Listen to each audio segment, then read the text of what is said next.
Welcome to Lakshmi food. સ્વાગત છે તમારું મારી યુટ્યુબ ચેનલમાં. તો ચાલો, આજે આપણે બનાવવાના છીએ ચકરી.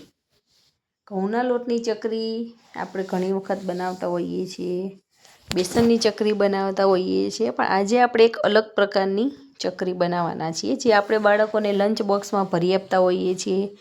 આપણે પણ સાંજના ટાઈમે કે એવી નાસ્તામાં ફરસાણમાં ખાવાની મજા આવે છે. એવી સરસ મજાની ચકરી બનાવવા માટે આપણે શું શું ઇન્ગ્રીડિયન્ટ્સ લેવાના છે એ હું તમને બતાવી દઉં છું. તો એકદમ ક્રિસ્પી અને અંદરથી પોચી એવી ચકરી બનાવવા માટે આપણે મોણ માટે તેલ લીધેલું છે અને આપણે એને ગરમ પાણીથી લોટ બાંધવાના છીએ. હવે અહીંયા મેઇન વસ્તુ છે અડધી વાટકી ચણાનો લોટ અને 1 વાટકી ચોખાનો લોટ. ચણાનું જે ઝીણું બેસન આવે લેવાનું છે.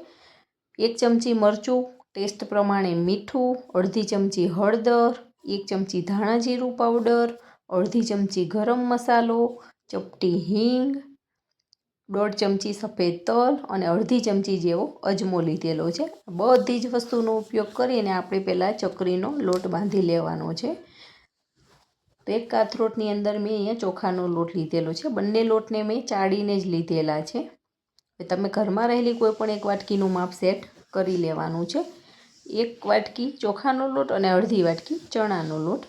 હવે એની અંદર સફેદ તલ અને અજમાને આવી રીતે હાથથી મસળીને એડ કરવાનો છે, જેથી કરીને એની સુગંધ પણ આવે અને અજમો થોડો ક્રશ થઈ જાય. હવે આપણે જે મસાલા લીધેલા છે બધા જ આની અંદર એડ કરી લેવાના છે. તમે જેવું તીખું ખાતા હોય એ પ્રમાણે તમારે તીખાશ નાખવાની છે. આમાં મરચાંનું પ્રમાણ એવી રીતે લેવાનું છે.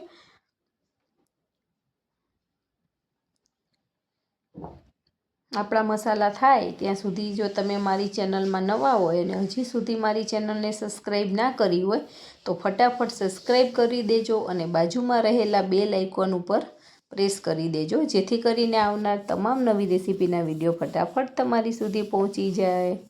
મસાલા આપણા બધા સરસ મિક્સ થઈ ગયેલા છે. એની અંદર હવે આપણે મોણ માટે તેલ લઈ લેવાનું છે.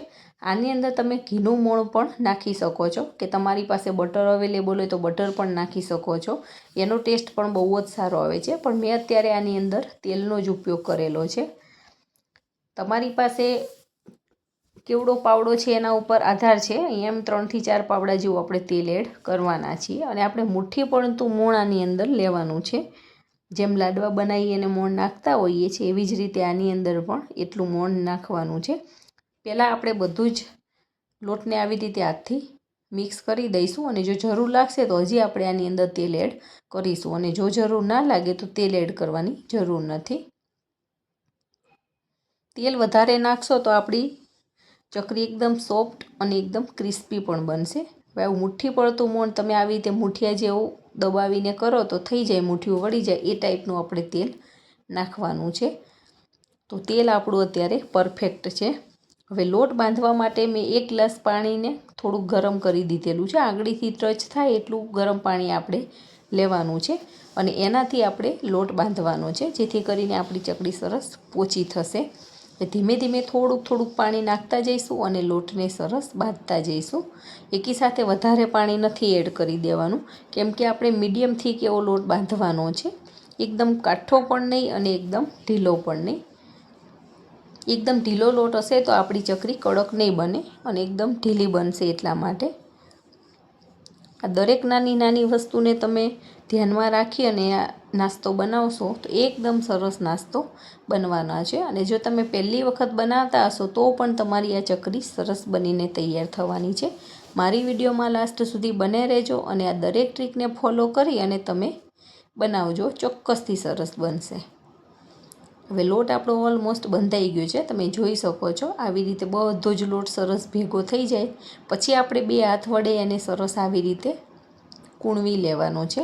અને ચોખાનો લોટ છે એટલે થોડોક છૂટો રહે અને થોડોક કઠણ પણ થઈ જશે. એટલે આવું મીડિયમથી કેવો લોટ બાંધી લેવાનો છે અને થોડુંક તેલ નાખી અને આપણે લોટને કૂણવી લેવાનો છે, જેથી કરીને આપણો લોટ લીસો પણ થઈ જાય અને ઉપરથી સરસ બધો થઈ જાય. હવે આ લોટને આપણે ઢાંકી અને 10-15 મિનિટ રેસ્ટ થવા દેવાનો છે.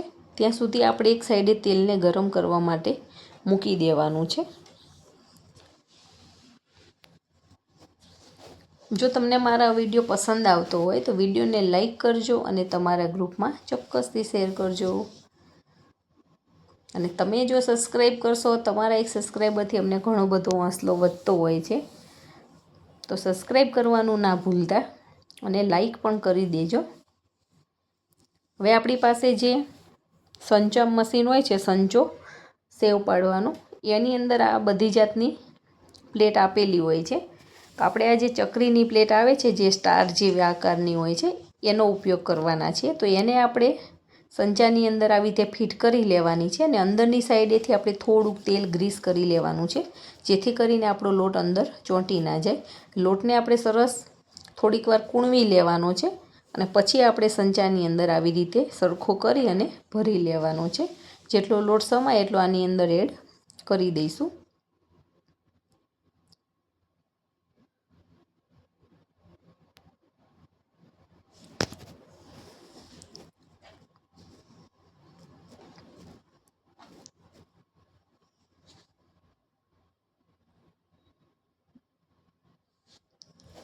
આ ચકરી ખાવાની બહુ જ મજા આવતી હોય છે. આપણે ક્યાંક ટૂરમાં કે પિકનિકમાં જતા હોય ત્યારે સાથે લઈ જઈ શકીએ છીએ.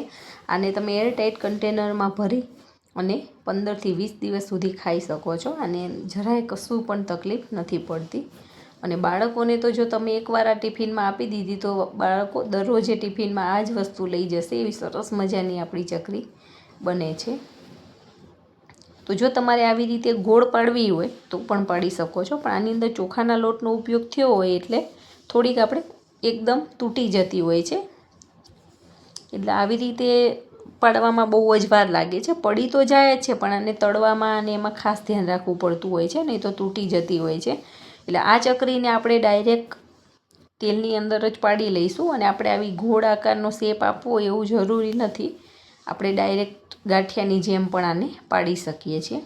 તો થોડુંક લોટ એની અંદર હું નાખીને ચેક કરું છું. તેલ આપણું સરસ ગરમ થઈ ગયું છે. હવે ડાયરેક્ટ આપણે આની અંદર જ આપણી ચકરીને પાડી લેવાની છે.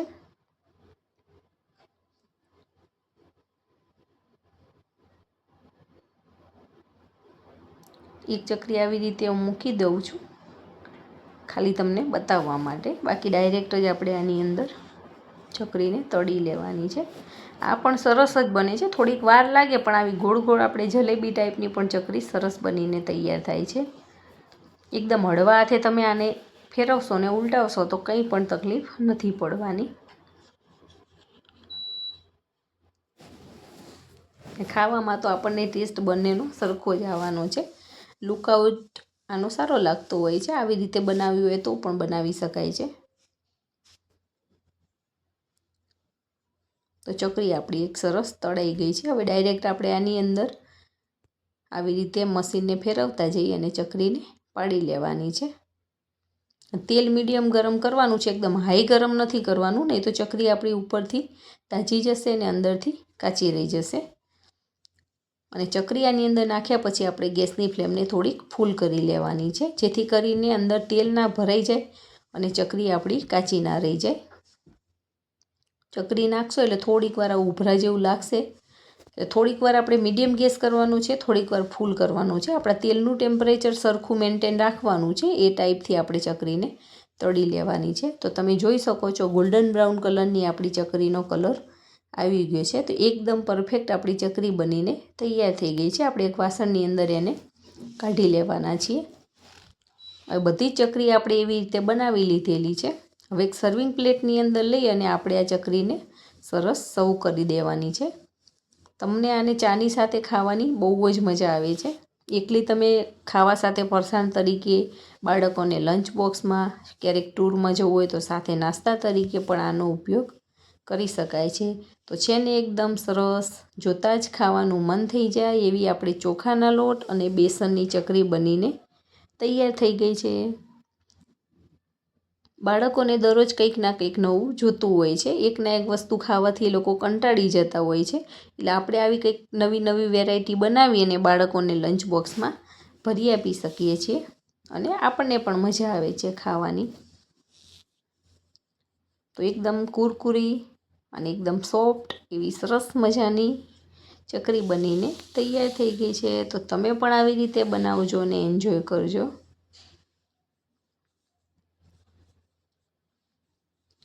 અને આપણે આને એરટાઇટ કન્ટેનરમાં ભરી અને સ્ટોર કરી દેવાની છે. આની અંદર જે તલ એડ કરીએ છીએ તળાઈ જાય એટલે તલનો ટેસ્ટ બહુ જ સારો આવતો હોય છે. તમે જો ના બનાવી હોય તો આવી રીતે બનાવી અને ટ્રાય કરજો અને કમેન્ટ કરીને મને કહેજો કે તમારી આ ચકરી કેવી બને છે. તો છે ને એકદમ સરસ. તમે પણ બનાવો ને એન્જોય કરો. Thank you.